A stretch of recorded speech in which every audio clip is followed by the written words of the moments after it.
이 시간 다 같이 묵도하심으로 하나님 앞에 예배 올려드리도록 하겠습니다. 하나님은 영이시니 예배하는 자가 영과 진리로 예배할지니라. 아멘.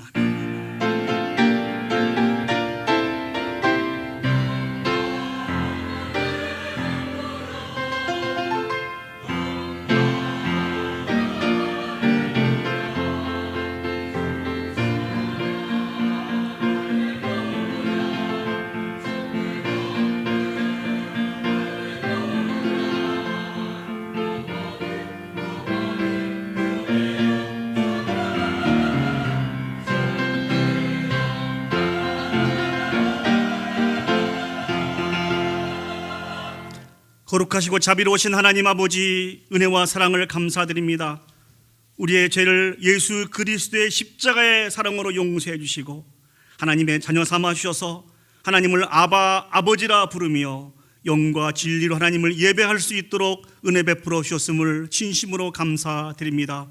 수고하고 무거운 우리의 모든 짐들이 내려놓아지게 해주시고 오직 한 분 하나님께만 만족하며 감사와 찬양과 영광을 올려드릴 수 있는 복 있는 예배가 되게 하여 주시옵소서. 모든 걸 주께 맡겨드리며 예수님의 이름으로 기도합니다. 아멘. 이 시간 사도신경으로 우리의 신앙을 하나님께 고백하겠습니다.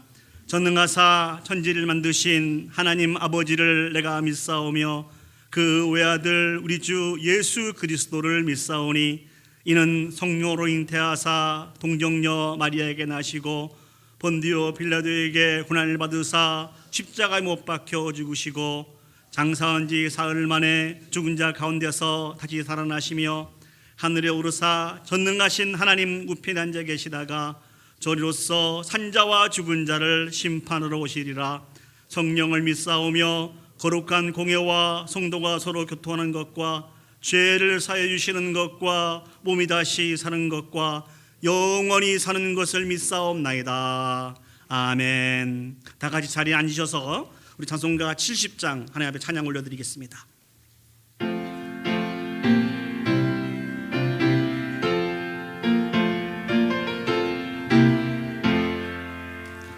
피난처 있으니 환난을 당한 자 이리 오라.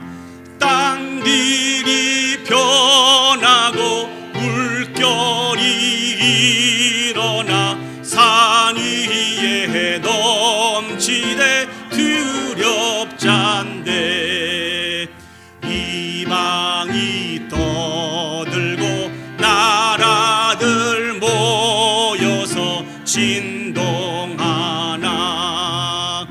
우리 주 목소리 한 번만 바라면 천하의 모든 것 망하겠네. 만유주 하나님 우리를 도우니 피난처요. 세상의 난리를 그치게 하시니 세상의 창검이 쓸데없네. 높으신 하나님 우리를 구하니 할렐루야. 괴로움이 심하고 환난이 극하나 비난한 저 되시는 주.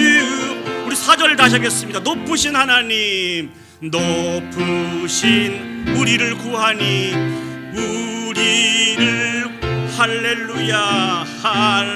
괴로움이 심하고 환난이 피난처 되시는 피난처 주 하나님, 주 하나님. 아멘. 이 시간 성시교독 하시겠습니다. 성시교독 교독문 70번 이사야 42장 말씀을 저와 여러분이 간절히 교독하도록 하겠습니다. 교독문 70번 이사야 42장 말씀입니다. 제가 먼저 하나님의 말씀을 읽도록 하겠습니다. 내가 붙들은 나의 종, 내 마음에 기뻐하는 자, 곧 내가 택한 사람을 보라.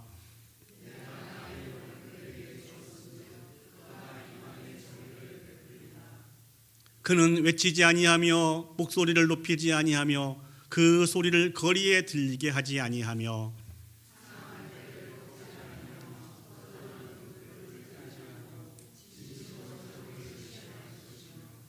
그는 쇠하지 아니하며 낙담하지 아니하고 세상의 정의를 세우기에 이르리니 나 여호와가 의로 너를 불렀은즉 내가 내 손을 잡아 너를 보호하며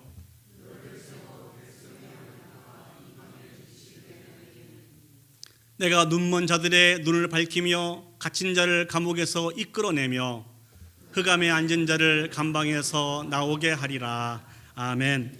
오늘 이 예배를 위해서 우리 박남현 장로님 나오셔서 대표로 기도 인도해 주시겠습니다.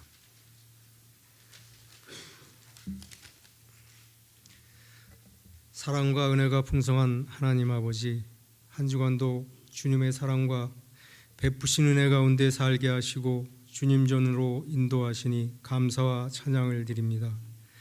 저희들 한마음이 되어 신령과 진정으로 예배하게 하옵소서. 하나님 아버지, 저희들 부족하고 연약하여 주님의 자녀답지 못한 생각과 말과 행실로 세상 욕심 속에 살았음을 고백합니다.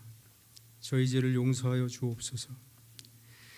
저희들 삶의 시작부터 끝까지 함께 하시는 주님을 믿사오며 의지합니다. 주님께서 채워주시는 은혜로 평안함과 만족감을 얻는 복된 삶이 될 수 있도록 인도하여 주옵소서. 무더운 여름철에 게을러져서 나태한 믿음이 되지 않도록 말씀의 능력 안에서 더욱 힘써서 기도하게 하옵소서. 교회에서 여러 행사를 계획하고 있습니다. 종이마을 한국학교의 고국 방문 행사와 8월 중 청년부 수련회를 계획하고 있습니다.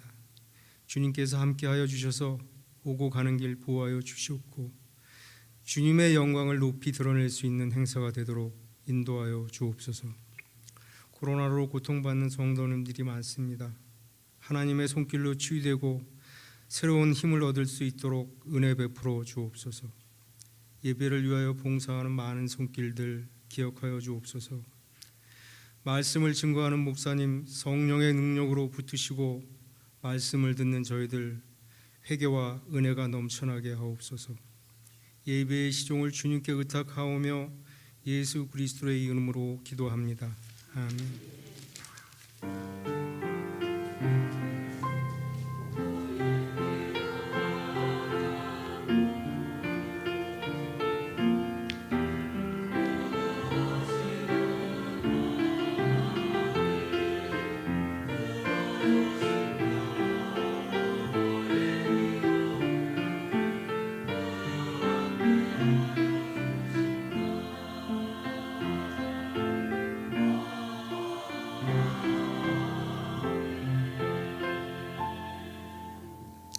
오늘 순서를 바꿔서 교회 소식을 전하도록 하겠습니다. 교회 소식은 여러분들이 가지고 계신 주보를 참고해 주시고요. 몇 가지만 광고 말씀 드리도록 하겠습니다. 우리 세 번째 광고를 드리도록 하겠습니다. 지난주에 이어서 이제 우리 영어권 예배가 진행되고 있습니다. 10시 45분부터 은혜 채플실에서 진행이 되는데요. 여러분 더욱더 많은 관심을 가져주시고 또 거룩한 부담감을 가지시고 이 일들을 통하여서 하나님의 큰 역사가 나타날 수 있도록 마음을 모아 주셨으면 좋겠습니다. 네, 다음은 광고입니다. 우리 교회 청소에 대한 광고를 드리도록 하겠습니다. 저희들이 한 달에 한 번씩 교회당을 청소하기를 그렇게 마음을 먹었는데요. 바로 오늘이 그날입니다. 기분 좋으시죠? 이렇게 웃으시면서 긍정적으로 말씀해 주셔서 감사합니다. 오늘 또 이 일들의 마음을 모아 주셨으면 좋겠습니다. 주일 친교에 대한 광고입니다. 오늘 친교는 교회 학교에서 섬겨 주십니다. 우리 선생님들과 학생들 또 마음을 이렇게 담아서 우리 그 아이들에게 이렇게 후원해 주셨던 분들과 함께 이 마음을 모아서 주일 친교를 감당하기를 원합니다. 메뉴는 직접 눈으로 가서 확인해 보시고 한 가지 우리가 해야 될 일들은 수고하신 선생님들, 우리 아이들을 위로하고 격려하고 축복하는 이 일들을 감당해 주셨으면 좋겠습니다. 자, 다음 광고입니다. 순모임에 대한 광고. 7월 8월 순모임은 방학을 합니다. 기억해 주셨으면 좋겠고요. 자, 다음 광고 보시겠습니다. 자, 오늘 여러분 좀 이렇게 당황하셨죠? 그동안 저희들이 쭉 진행했던 예배 순서를 조금 변경을 했습니다. 주보를 참고해 주셔서 좀 당황하지 않고 또 자연스럽게 저희들이 또 마음을 모아서 같이 하나님 앞에 예배 올려드리셨으면 좋겠습니다. 9번 광고 보도록 하겠습니다. 이 선구 암송에 대한 광고인데요. 이번 주 선구 암송은 요한복음 5장 24절 말씀입니다. 여러분 지금까지 잘 감당하고 계시죠? 네, 대답을 해주셔서 감사합니다. 마지막 날 한번 확인해 보도록 하겠습니다. 자, 제가 시작하면 요한복음 5장 24절 말씀 우리 천천히 의미를 생각하면서 읽어보도록 하겠습니다. 시작. 내가 진실로 진실로 너희에게 이르노니 내 말을 듣고 또 나 보내신 이를 믿는 자는 영생을 얻었고 심판에 이르지 아니하나니 사망에서 생명으로 옮겨졌느니라. 아멘. 이 귀한 말씀을 마음에 새기고 이번 한 주도 잘 감당하셔서 하나님 앞에 영광 올려드리셨으면 좋겠습니다. 우리 시간 봉헌 헌금 찬송 부르시면서 봉헌하도록 하겠습니다. 내게 있는 향유옥합 주께 가져와.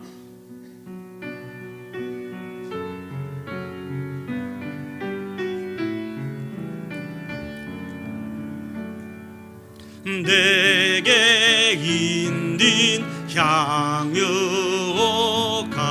주께 가져와.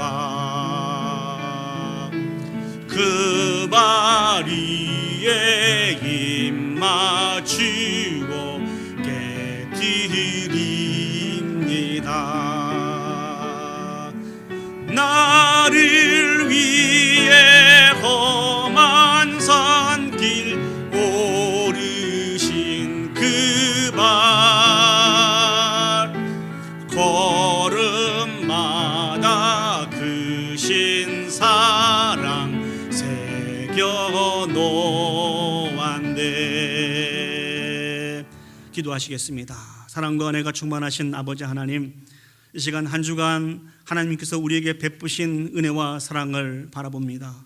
모든 것이 하나님의 은혜이며 사랑이었습니다. 좌절과 절망의 순간 속에서도 그 은혜와 사랑으로 넉넉하게 승리하여서 여기까지 왔음을 고백합니다. 이 시간 마음을 구별하고 물질을 구별하여서 아버지 앞에 귀한 예물로 올려드리오니 드린 것은 작고 적은 것이지만 이를 통하여서 영광 받아 주시옵소서. 간절히 소망하는 것은 베푸신 은혜와 사랑을 늘 샘하며 감사하며 하나님 앞에 하나님과 동행하는 우리 모든 심령들이 되어줄 수 있도록 주여 축복하시고 인도하여 주시옵소서. 이 땅을 살아갈 때 필요한 물질로 말미암아 저희들이 어려움 겪지 않도록 하나님 도와주시고 믿음의 간구를 통하여서 늘 흔들어 넘치도록 차고 넘치도록 하나님이 채워주시고 인도하여 주시옵소서. 그리고 다시 한번 우리의 인생 여정을 인도하시는 분이 하나님이신 것을 고백해 드릴 수 있는 복된 성도들이 되게 하여 주시옵소서. 오늘 또 하나님을 간절히 기대하며 기다리오니 우리 가운데 은혜를 베풀어 주시옵소서. 참으로 감사드리며 예수님의 이름으로 기도합니다. 아멘. 우리 시간 귀한 성가대 찬양으로 하나님 앞에 영광 올려드리시도록 하겠습니다.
예, 감사합니다. 오늘 저에게 허락하신 하나님 말씀 보시겠습니다. 하나님 말씀 누가복음 15장 25절에서 32절까지의 말씀입니다. 제가 가지고 있는 성경은 신약성경 122면에 있습니다. 이 시간 다 같이 자리에 일어서셔서 오늘 저에게 허락하신 하나님의 말씀을 받도록 하겠습니다. 누가복음 15장 25절에서 32절까지의 말씀을 제가 봉독해 드리도록 하겠습니다.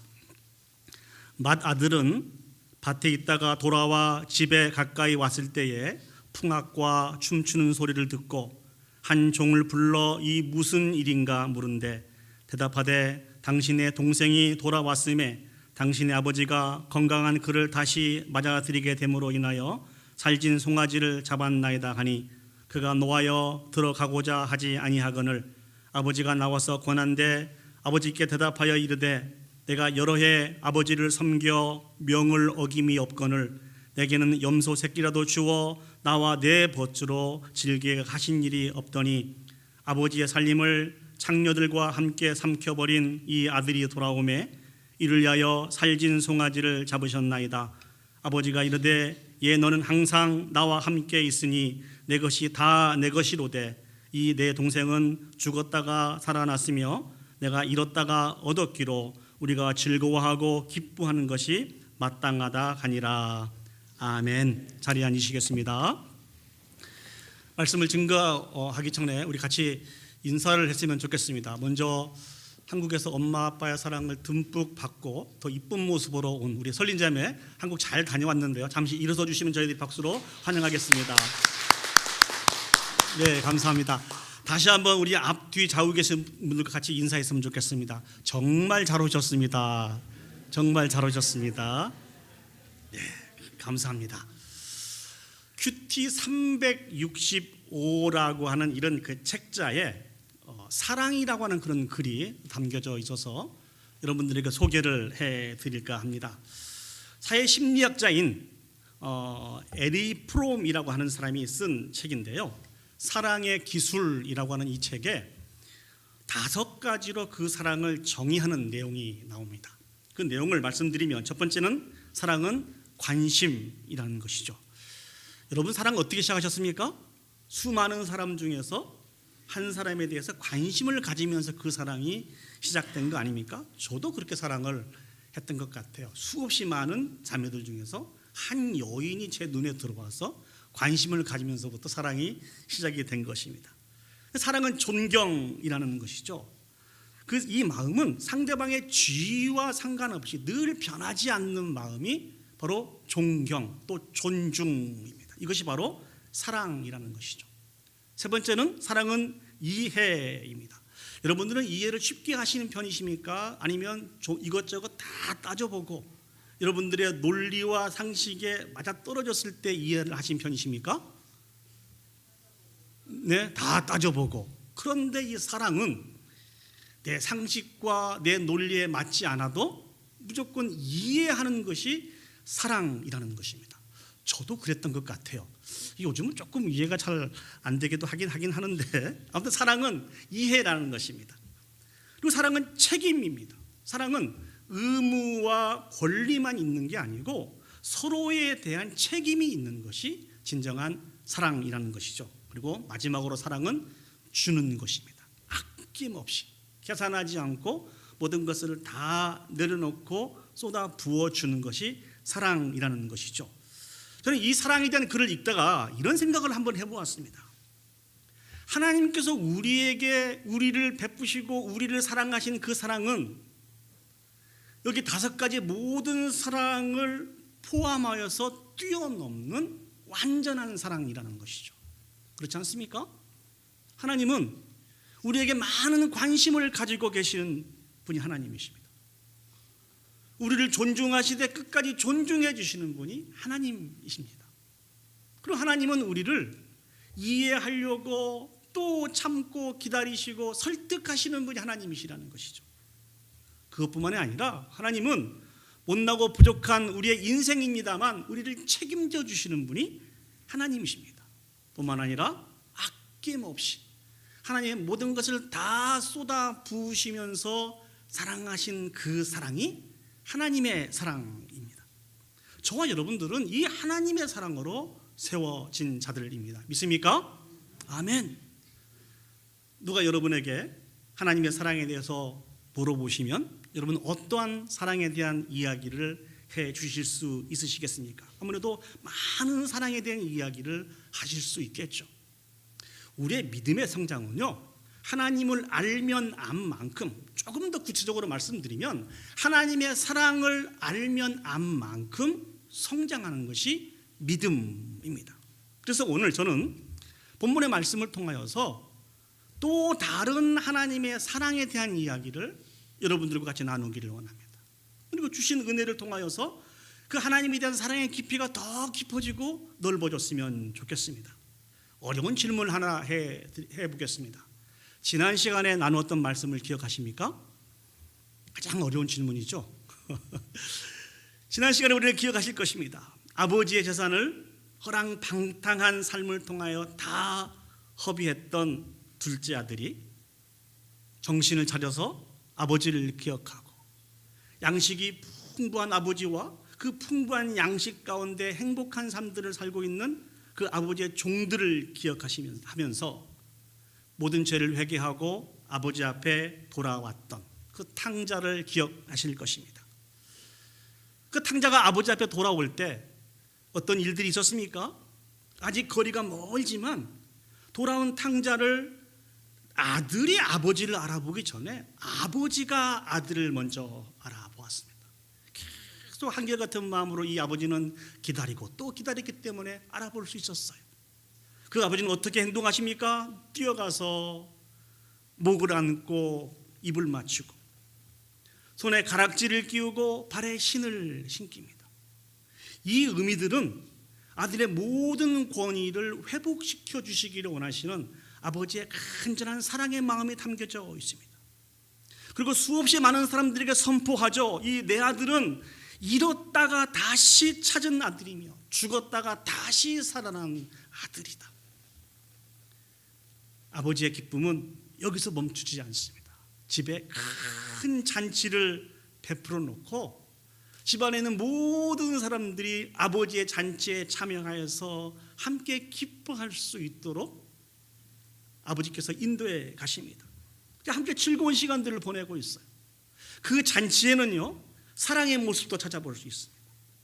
용서의 모습도 찾아볼 수 있고요, 감사와 감격과 기쁨의 모습도 찾아볼 수 있습니다. 이 모든 모습을 통하여서 그 잔치에 참여한 모든 사람들이 기쁨 가운데 즐거워하고 있었습니다.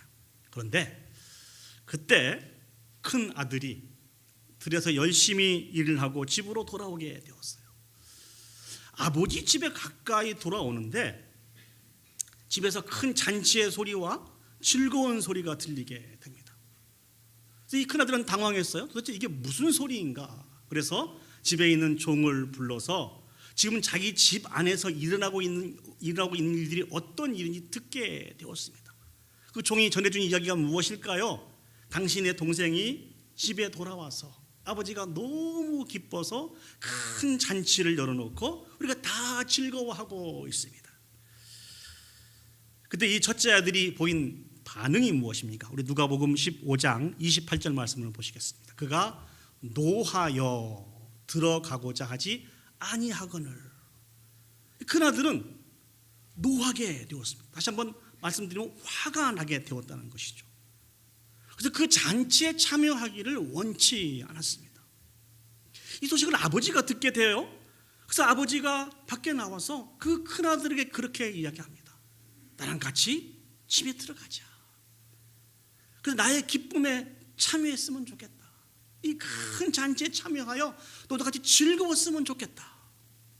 그때 첫째 아들이 아버지에게 한 말이 무엇입니까? 누가복음 15장 29절에서 30절 말씀을 보시겠습니다. 아버지께 대답하여 이르되 내가 여러 해 아버지를 섬겨 명을 어김이 없거늘 내게는 염소 새끼라도 주어 나와 내 벗으로 즐기게 가진 일이 없더니 아버지의 살림을 창녀들과 함께 삼켜버린 이 아들이 돌아오매 이를 위하여 살진 송아지를 잡으셨나이다. 큰아들이 지금 무슨 얘기하고 있습니까? 자신은 아버지를 위해서 정말 여러 해 동안 수고하고 애쓰면서 섬겼다는 거예요.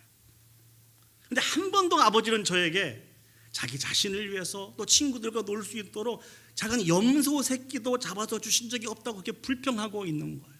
더 나가서 저한테는 그렇게 해 주셔놓고 어떻게 아버지의 모든 재산을 다 방탕하고 자기를 위해서 허비한 이 둘째 아들이 돌아왔을 때 이 아들을 위해서 살진 송아지를 잡을 수 있단 말입니까? 이게 있을 수 있는 일입니까? 이게 가능한 일입니까? 지금 이 이야기를 하고 있는 거예요. 지금 이 첫째 아들 마음속에 있는 마음은 어떤 마음일까요? 지금 이 아들이 어떤 마음을 갖고 있습니까? 아버지에 대해서? 아버지는 말씀해 보세요. 아버지는 공평하지 않다는 거예요.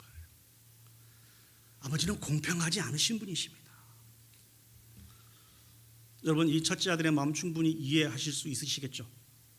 저는 충분히 공감할 수 있었습니다. 그렇게 최선을 다해서 아버지를 위해 모든 걸 다 쏟아부었는데 자기한테는 아무것도 주시지 않은 것 같아요. 그런데 그렇게 말썽을 피우고 아버지를 대적하고 배반했던 둘째 아들에게는 살진 송아지를 잡아준다는 것이 이 첫째 아들의 이 마음이 충분히 우리가 이해할 수 있을 것입니다. 저만 이해하고 있는 것으로 그렇게 바라보지 마시기 바랍니다. 여러분들 똑같은 생각 가지고 계시죠?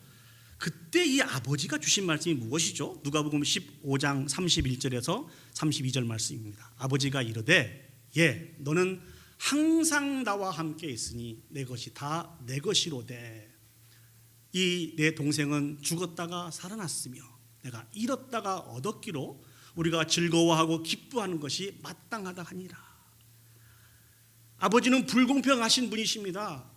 첫째인 저하고 둘째하고 차별을 두셔서 사랑하신 분이십니다. 지금 그러고 계시잖아요. 이러한 첫째 아들의 이야기에 아버지는 뭐라고 말씀하고 계십니까? 그렇지 않다는 거예요. 너는 나와 늘 함께하고 있고 나의 모든 것이 다 너의 것 아니냐. 지금 이 말씀을 하고 계세요. 이 말씀의 의미가 무엇입니까? 첫째 아들은 아버지와 함께 있으면서 아버지의 풍요로운 재산을 통하여서 풍요로운 삶을 살아가고 있다는 것입니다. 그럼 이 둘째 아들은 어때요? 둘째 아들은 그렇지 않다는 것이죠. 잃었다가 다시 찾은 아들이고 죽었다가 다시 얻은 아들이라는 거예요. 그래서 이 아들로 인해서 지금 우리가 즐거워하고 기뻐하고 있다는 것입니다. 더 정확하게 말씀드리면 아버지는 첫째 아들은 첫째 아들의 상황에 맞게 사랑을 베풀어 주셨고 둘째 아들은 둘째 아들의 상황에 맞게 아버지께서 사랑을 베풀어 주고 계신다는 것입니다. 그래서 이 말씀을 통해서 우리가 얻을 수 있는 교훈이 무엇입니까? 한번 띄워주시죠. 자녀를 향한 아버지의 사랑은 공평하신 사랑이라는 것입니다. 다시 한번요. 이 교훈을 통해서 우리가 얻을 수 있는 교훈은 자녀들을 향한 아버지의 사랑은 공평하신 사랑이라는 것입니다. 차별이 없는 사랑, 동일한 사랑을 이 아버지는 베풀어 주셨습니다. 이 동일한 사랑을 가지고 우리를 사랑하신 그 하나님이 바로 우리의 하나님이라는 것입니다. 저와 여러분들은 그 공평한 사랑을 받아서 살아가고 있는 복 있는 인생인 것이죠. 자, 그렇다고 한다면 하나님으로부터 공평한 사랑을 받은 우리가 살아가야 하는 당연한 삶이 무엇일까요? 그 첫 번째는 감사한 삶을 살아가야 된다는 것입니다. 자, 다시 본문으로 돌아와서요. 오늘 이 첫째 아들이 착각하고 있는 것이 무엇입니까? 왜 이 첫째 아들은 풍요로운 아버지 집에서 자신이 풍요로운 삶을 살고 있는 그 비결이 무엇이라고 얘기하고 있습니까? 아버지를 위해서 많이 수고하고 열심히 일을 하였기 때문에 이렇게 아버지와 함께 있을 수 있고 풍요로운 삶을 살아가고 있다는 것입니다. 그러나 아버지의 말씀은 달라요.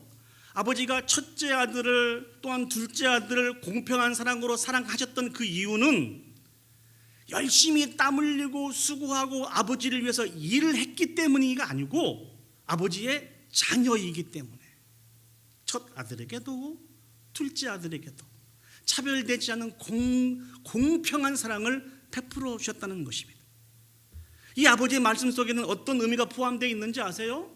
오늘 첫째 아들이 이 둘째 아들처럼 아버지의 재산을 미리 받아서 자기 자신을 위해서 허랑방탕한 삶을 살다가 돌이켜 아버지를 기억하고 자복하고 회개하고 집에 돌아왔다 하더라도 둘째 아들을 사랑한 동일한 사랑으로 이 아버지는 첫째 아들도 그렇게 사랑하였을 것이라고 하는 말씀이 포함되어 있는 것입니다.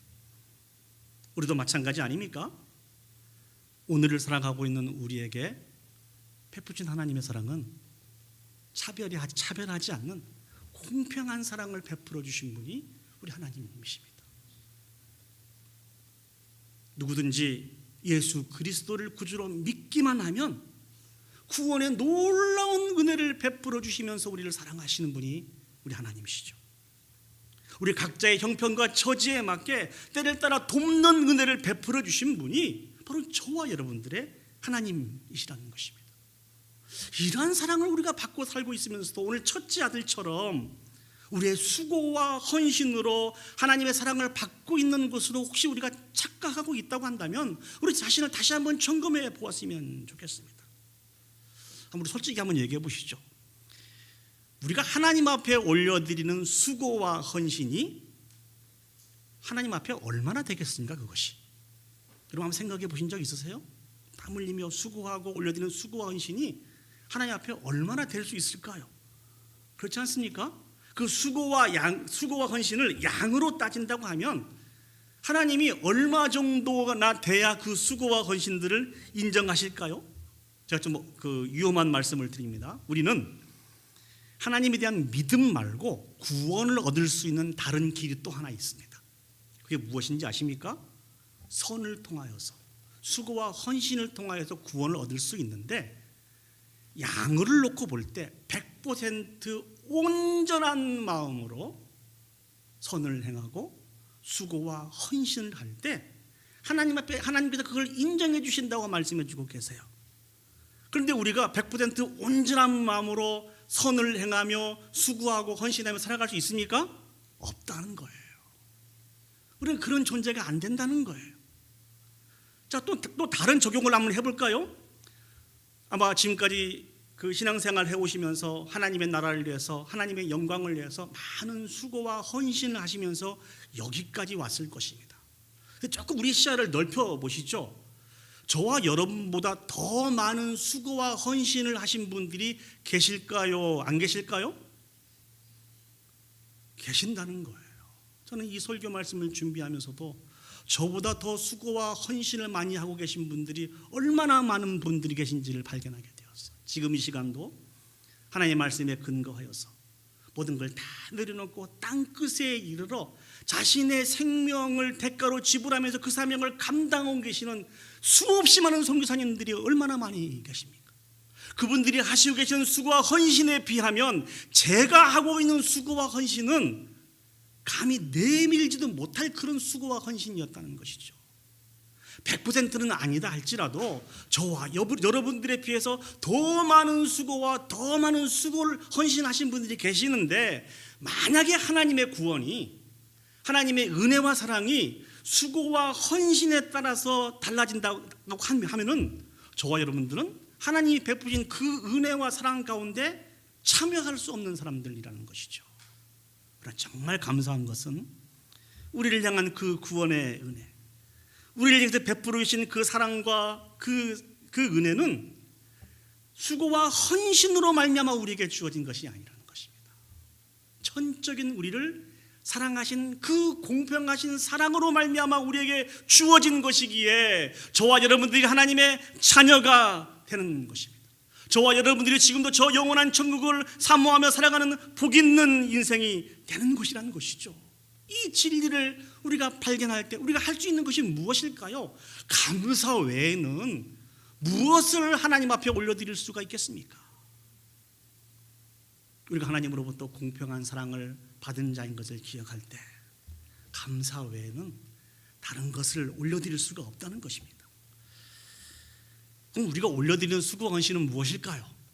우리가 올려드리는 수고와 헌신은 하나님으로부터 감당할 수 없는 넘치는 은혜와 사랑을 받은 자의 당연한 삶이 수고와 헌신이라는 것입니다.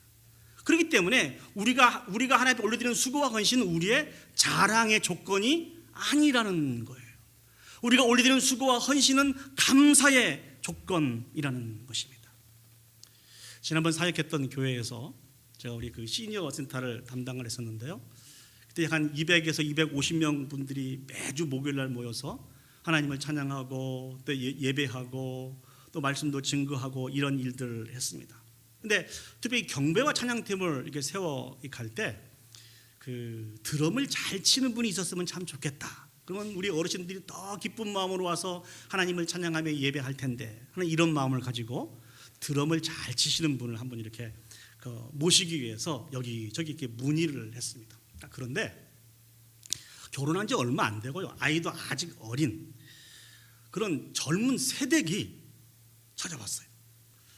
목사님, 제가 드럼을 한번 쳐보면 어떨까요?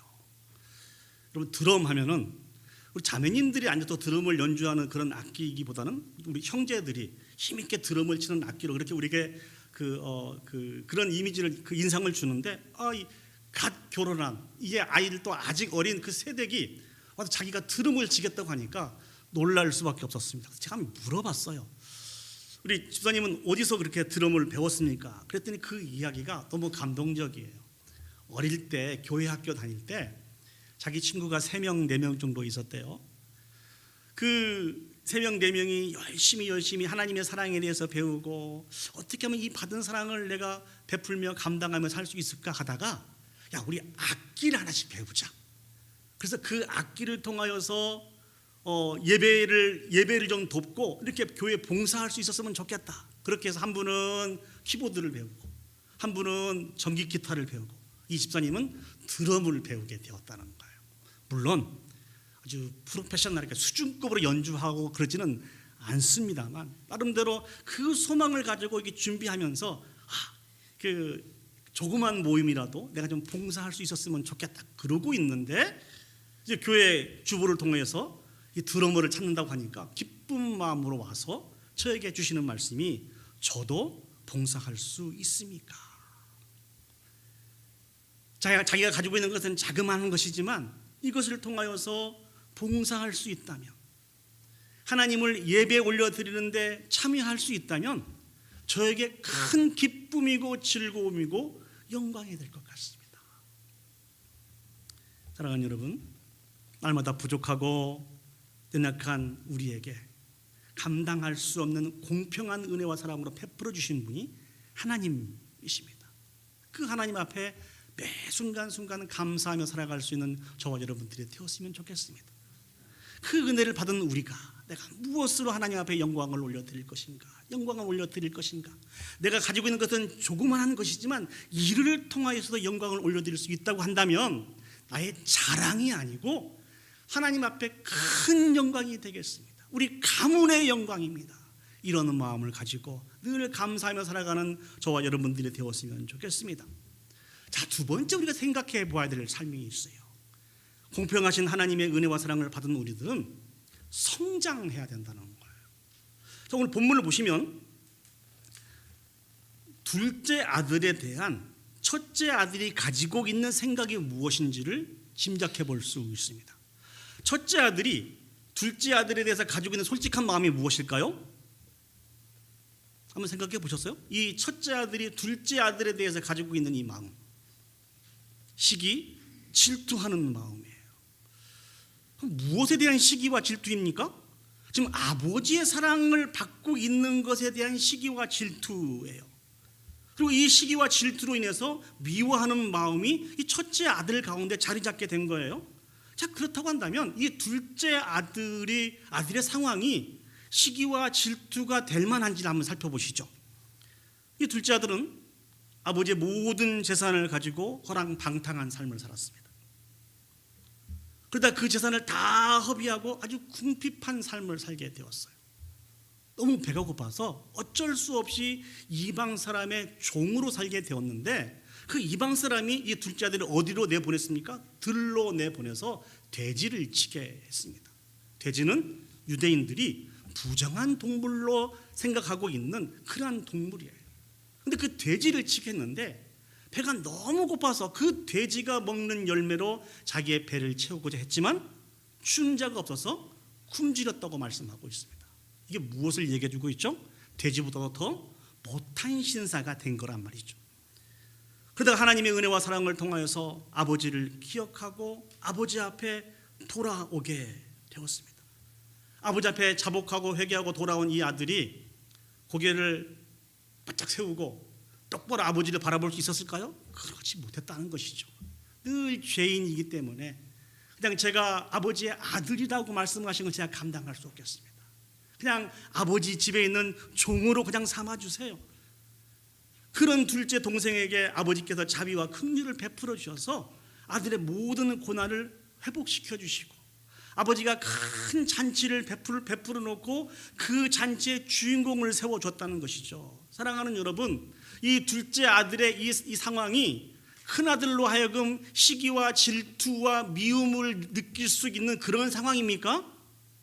지금까지 큰아들은 어떻게 살았는데요? 아버지와 함께 아버지의 재산으로 풍요로운 삶을 살았는데 이제 겨우 와서 회복이 돼서 아버지의 기쁨에 참여하고 있는 그 동생에게 대해서 시기와 질투와 미움을 갖고 있는 그런 마음을 갖고 있었다는 것이죠. 모든 걸 다 누리고 있는 이 첫째 아들이 둘째 아들에 대해서 가져야 되는 마음은 어떤 마음일까요? 아버지의 마음 아닐까요? 아버지와 같이 애타는 마음을 가지고 있어야 된다는 것이죠. 아버지와 함께 있는 것이 가장 행복하고 좋고 귀한 일인데 그걸 알지 못하고 잘못된 길로 가고 있는 그 동생에 대해서 가지고 있는 마음은 미워하는 마음이 아니고 안타까운 마음이에요. 늦게나마 깨닫고 아버지가 이 동생이 집으로 돌아왔어요. 그 동생을 위로하는 마음을 가져야 될 거 아닙니까? 야, 너 얼마나 고생이 많았냐? 정말 힘들었지? 하며 그 고생한 것을 생각하면서 같이 울어줄 수 있는 마음을 형이 가지고 있어야죠. 또 돌아온 동생을 격려하는 마음이 있어야 될 거 아닙니까? 잘 왔다. 이제 다시 우리 함께 힘을 모아서 아버지를 위해서 열심히 일하며 이 행복한 길들을 다시 한번 가보자. 네가 못했던 거, 네가 부족한 거 내가 열심히 도울게. 이렇게 하며 격려해야 되지 않겠습니까? 그런데 오늘 형은 아버지와 함께 아버지 집에서 풍요로운 많은 것들을 누리고 있으면서도 불구하고 그 동생에 대해서 시기하고 질투하고 미워하는 마음을 가지고 있었습니다. 무엇이 문제입니까? 왜 형이 이런다고 생각하십니까? 이유는 하나예요. 성장하지 못하고 있었다는 거예요. 늘 자기 자신만 생각해. 좀 성장하고 자라서 아버지로부터 받은 그 사랑을 통해서 이제 내가 이 사랑을 어떻게 감당해야 될 것인지 이 수준까지 이르러야 되는데 그 좋고 풍요로운 것들을 받아 누리고 있습니다. 여전히 모든 이 시선이 자기한테 있는 거예요. 그렇게 불쌍하고 고생한 동생에게 아버지의 사랑을 베푼 그 사랑도 저거 사랑을 내가 받아야 되는데 이런 형을 향한 아버지의 안타까운 말씀이 무엇입니까? 누가복음 15장 32절 말씀 보시면 이 내 동생은 죽었다가 살아났으며 내가 잃었다가 얻었기로 우리가 즐거워하고 기뻐하는 것이 마땅하다 하니라. 이 부분들은 그런 아버지의 마음이 포함되어 있는 것 같아요. 너는 왜 이렇게 그 상태에서 멈춰 있니? 제발 좀 성장했으면 좋겠다. 언제까지 어린 아이와 같은 그런 심정을 가지고 좋으면 웃고 싫으면 화내고 짜증내고 그렇게 살아갈래? 이 동생이 어떤 동생이라고? 죽었다가 다시 살아난 동생이라고, 잃어버렸다가 다시 찾은 그런 동생이라고. 그러니 아버지의 기쁨에 참여하는 것이 형으로서 풍성한 많은 것들을 누리고 있었던 형으로서 그런 사람으로서 당연한 모습 아니니? 지금 이 책망을 아버지가 첫째 아들에게 하고 있는 것입니다. 우리도 마찬가지입니다. 하나님의 사랑은요, 우리를 성장시키게 되어 있습니다. 당연히 지치고 상한 심령에서 주님의 은혜와 사랑을 통해서 구원의 은혜를 얻고 형통하고 평탄한 역사가 우리 가운데 펼쳐져 갈 때 우리에게 집중하며 감사하며 만족하며 행복한 인생을 살게 되어 있죠. 근데 우리의 시선이 여기서 머무르면 안 되고요, 이제 나에게서 우리에게로 확장이 되고 우리에서 우리 이웃에게로 확장이 되고 더 나아가서 땅끝에 있는 영혼들을 위해서 우리 자신들을 허비하고 나를 통하여 아버지의 사랑이 그들에게 흘러가서 그 영혼들이 죽게 돌아오는데 우리 자신들을 투여가야 된다는 것입니다. 그렇지 않으면, 이를 감당하지 못하면 오늘 형이 받았던 이 책망을 저 여러분도 받게 되어 있어요. 아주 오래된 예화인데요, 반복해서 여러분에게 말씀드리기 원합니다. 예수님을 진실로 잘 믿고 신앙생활하고 있는 흑인 성도가 있었어요. 이분은 예수님을 너무 사랑해서 단 한 번도 주일을 놓치지 않고 하나님 앞에 가서 하나님을 예배하고 말씀에 근거하여서 그 열매를 맺혀서 영광 올려드리기를 즐거워했던 성도였습니다. 근데 이분이 어느 날 시내에서 급한 볼일이 생겼어요. 날짜를 계산해 보니까 일을 서두르지 않으면 주일에 맞춰서 집에 돌아올 수 없는 그런 상황이었어요. 그래서 주일에 집으로 교회에 돌아올 계획을 잡고 급히 시내에 나가서 막 일들을 감당했는데 이게 생각처럼 쉽지 않네요. 아무리 날짜를 계산해봐도 주일에 맞춰서 집에 돌아올 수가 없는 상황이었어요. 그래서 마음을 고쳐먹었습니다. 그래, 이렇게 된 거, 이 시내에서 가장 큰 교회에 가서 그 사람들과 어울려 마음껏 하나님을 찬양하며 예배해야지, 이런 마음을 가지고 드디어 주일날 그 교회를 향해서 문을 두드렸습니다. 근데 그 교회는 돈이 많은 부자들만 모여서 신앙생활하고 있는 교회였어요. 그게 뭐가 중요해요? 이 흑인 성도는 즐거운 마음으로 그 문을 열고 들어갔는데 쫓겨나게 되었습니다. 그들을 통해서 들려진 이야기는 너 같은 사람은 우리하고 어울리지 않아. 너는 들어올 수 없어. 얼마나 이 흑인 성도가 충격을 받았겠어요? 이게 중요한 게 아니고 하나님 예배를 드려야 된다. 그럼 좋습니다. 맨 뒷좌석이라도 좋으니까 하나님 앞에 예배만 드리게 해 주십시오. 또 가서 문을 두드렸지만 또 쫓겨나게 되었습니다. 2번, 3번 쫓겨나고 드디어 11시가 되어서 교회 문은 닫히게 되었습니다. 이 흑인 성도는 바닥에 엎드려 엉엉 울면서 하소연했습니다. 하나님, 제가 주일을 단 한 번도 어긴 적이 없는데 하나님 앞에 나가서 예배하며 찬양하며 영광 올려드리는 것이 나에게 가장 큰 기쁨이었는데 제가 부족해서 오늘 하나님을 찬양하며 영광 올려드리지 못하고 있습니다. 한참 울고 있는데 누가 자기 등을 이렇게 두드리더래요. 이렇게 바라보니까 예수님이 계시더래요. 예수님을 보니까 이 힘들었던 마음이 더 쏟아져 나온 거예요. 예수님, 정말 죄송합니다. 제가 오늘 시내에서 가장 큰 교회가 하나님을 예배하기를 원했는데 이러이러한 이유로 인해서 들어가지 못했습니다. 내가 한 번도 그런 적이 없었는데 정말 죄송합니다. 근데 예수님이 그런 말씀을 주셨다잖아요. 걱정하지 마라. 나도 저 교회 한 번도 들어가 본 적이 없다. 시내에서 가장 큰 교회지만 나름대로 하나님에 대한 믿음을 갖고 있고 하나님을 예배한다고 하고 있지만 성장하지 못하고 딱 그 수준에 머물러서 더 힘들고 어려운 영혼들을 돌아보지 못하고 자기에게 집중하고 있는 그 교회에 하나님은 한 번도 들어가 보시지 않았다라고 말씀 주실지 모릅니다. 이 오늘 본문의 이 말씀은 누구에게 주신 말씀인지 아시죠? 당시 이스라엘의 종교적인 지도자들인 바리새인들과 서기관들에게 주신 말씀이에요. 왜 예수님이 이 사람들에게 이 말씀을 주셨죠? 우리는 잘 알고 있지 않습니까? 예수님의 생명의 말씀에 근거해 수없이 많은 죄인들이 예수님 앞에 나와서 그 천국에 대해서 더 듣기를 원했습니다. 차별이 없는 공평하신 하나님의 사랑에 대해서 더 듣기를 원하여서 예수님과 교제하고 있을 때 그들을 바라보면서 못마땅하게 여겼던 사람들이 바리새인과 서기관이었어요. 그래서 예수님이 비유로 이 잃은 자의 비유를 말씀해 주고 있는 거 아닙니까?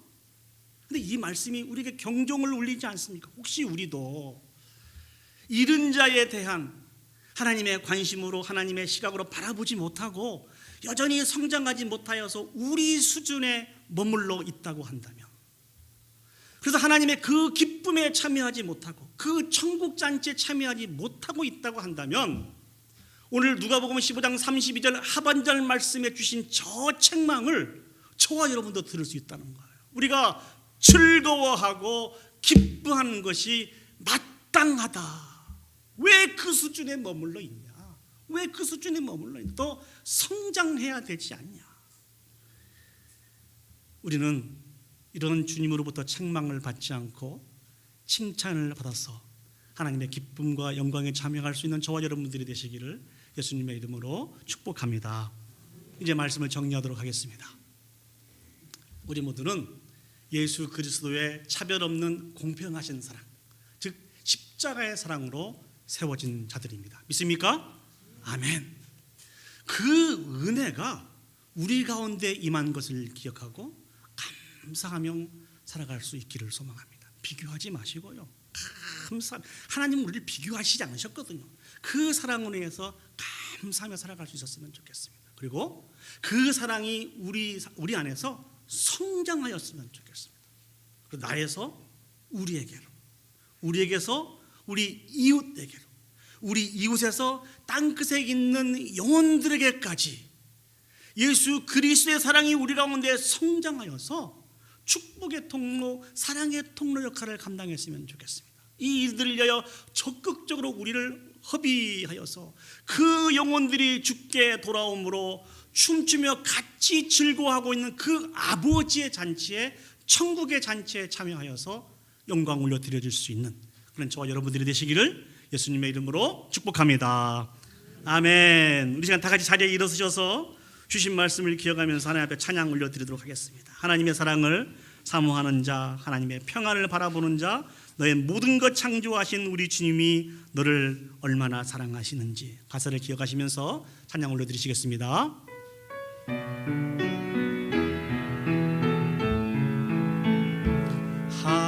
하나님의 사랑을 사모하는 자, 하나님의 평안을 바라보는 자, 너의 모든 것 창조하신 우리 주님이 너를 얼마나 사랑하시는지 하나님께 찬양과 경배하는 자, 하나님의 선하심을 닮아가는 자, 너의 모든 것 창조하신 우리 주님이 너를 자녀 삼으셨네. 하나님 사랑의 눈으로 너를 어느 때나 바라보시고 하나님 인자한 귀로서 언제나 너에게 기울이시니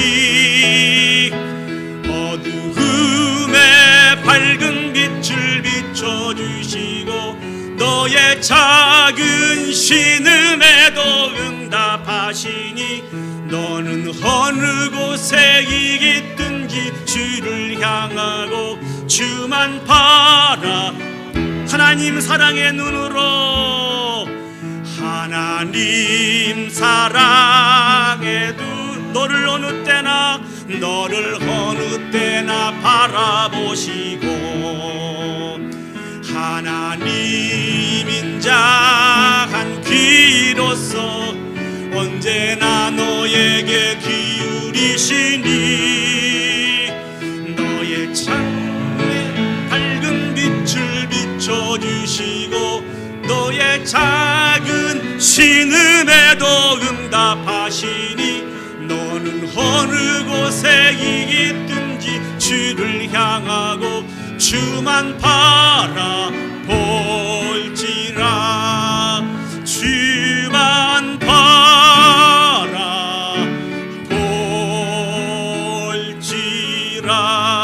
바라볼지라. 우리 마음을 모아서 함께 합심해서 기도 올려드리도록 하겠습니다. 하나님께서 우리에게 베푸신 그 사랑은 차별하지 않은 공평하신 사랑입니다. 그 은혜와 사랑으로 저희가 구원을 얻었고 하나님의 자녀가 되었고 천국을 소망하며 살아가는 귀한 자가 되었습니다. 그 은혜와 사랑을 기억하면서 감사하며 살았으면 좋겠습니다. 하나님의 영광을 위해서 온전히 우리 자신들을 헌신하며 살았으면 좋겠습니다. 아울러 그 사랑이 우리 가운데 멈추지 않았으면 좋겠습니다. 계속해서 성장하여서 하나님의 기쁨의 영광에 참여할 수 있었으면 좋겠습니다. 성장해야 되는데 멈춰져 있는 우리를 향해서 오늘 하나님은 큰아들을 책망하시듯이 책망하십니다. 이 내 아들은 잃었다가 다시 찾은 아들 아니냐, 이 내 아들은 죽었다가 다시 살아난 아들이다. 내가 이 아들로 인해서 기뻐하는 것이 당연하지 않냐, 제발 좀 성장했으면 좋겠다. 안타까워하시는 그 주님의 음성에 우리 자신을 회개하시고 하나님 우리를 성장시켜 주셔서 사랑의 사람으로서 하나님의 기쁨과 영광에 참여할 수 있도록 축복하여 주옵소서. 우리 다 같이 한 목소리로 합심해서 기도 올려드리도록 하겠습니다. 기도하시겠습니다. 사랑과 은혜가 충만하신 아버지 하나님, 은혜와 사랑을 감사합니다. 하나님께서 우리에게 베푸신 그 사랑은 아버지 하나님 차별 없는 공평한 은혜와 사랑을 베풀어 주신 것을 기억합니다. 아버지 하나님 그 은혜와 사랑으로 우리가 오늘도 살아감을 기억합니다. 이제 아버지 하나님 베푸신 그 사랑에 부족하고 만족하여서 감사하며 살아갈 수 있도록 주여 축복하여 주시옵소서. 하나님의 은혜는 우리의 선과 우리 아버지 하나님 도덕으로 인해서 우리가 받는 것이 아니고 전적인 하나님의 자녀이기 때문에 은혜와 사랑을 받는 것인 것을 기억하고 이제 감사하며 살기를 원합니다. 특별히 아버지 하나님 그 사랑을 받은 우리들은 성장해야 되는데 여전히 성장하지 못하고 아버지 어린아이 같은 그런 수준에 멈춰 있을 때가 너무나 많이 있습니다. 전능하신 아버지 하나님, 우리의 못난 모습들을 용서하여 주시옵소서. 그나들에게 책망하신 그 책망을 오늘 하나님께서 우리에게 본문의 말씀을 가지고 하신 줄 믿습니다. 이제 다시 한번 깨어지게 해주시고 성장할 수 있도록 하나님 도와주셔서 오히려 하나님께서 기뻐하시는 그 기쁨에 참여하기 위해서 우리 자신들을 허비하며 낭비하며 살아가는 복 있는 인생들이 되어줄 수 있도록 주여 축복하여 주시옵소서. 참 좋으신 아버지 하나님, 오늘 큰아들을 책망하시는 그 책망 소리를 저희도 듣습니다. 이 내 아들은 잃었다가 다시 찾은 아들이며 죽었다가 다시 얻은 아들인데 내가 기뻐하는 것이 마땅하지 않냐? 아버지 하나님, 그 음성에 우리도 자유로울 수 없음을 기억합니다. 공평하신 그 사랑으로 인해서 아버지는 남은 인생 감사하며 살게 해주시고 이제 그 사랑이 우리 가운데 싹이 나고 더 키가 자라서 풍성하고 아름다운 사랑의 열매가 맺혀 아버지는 땅끝에 있는 영혼들이 주께 돌아오는데 귀하고 아름답게 우리의 인생들이 허비되어져서 주님의 기쁨과 주님의 영광에 참여할 수 있는 우리 개인과 몸된 교회와 우리 가정이 되어줄 수 있도록 하나님 축복하여 주시옵소서. 이제는 우리 구주 예수 그리스도의 은혜와 하나님 아버지의 무한하신 사랑과 성령 하나님의 감화 감동 역사 인도하신 은혜가 하나님께서 우리를 차별하지 아니하시고 공평하게 베푸신 그 은혜와 사랑으로 우리가 하나님의 자녀가 되었음을 기억하고 남은 인생 감사하며 살고 주신 그 사랑이 이제 우리 가운데서 더 성장하여서 죽어가는 많은 영혼들을 주께 돌이키는데 오히려 우리 자신들을 허비하고 낭비하여서 그 영혼들로 말미암아 큰 잔치를 베푸신 주님의 잔치에 참여하여서 하나님 앞에 영광 올려드리기를 소원하고 결단하는 오늘 예배에 참석한 온 성도들은 머리 위에와 그들의 가정과 직장과 산업 위에 자녀 위에 온 교회 위에 이제로부터 영원히 함께 하시기를 간절히 축원하옵나이다. 아멘.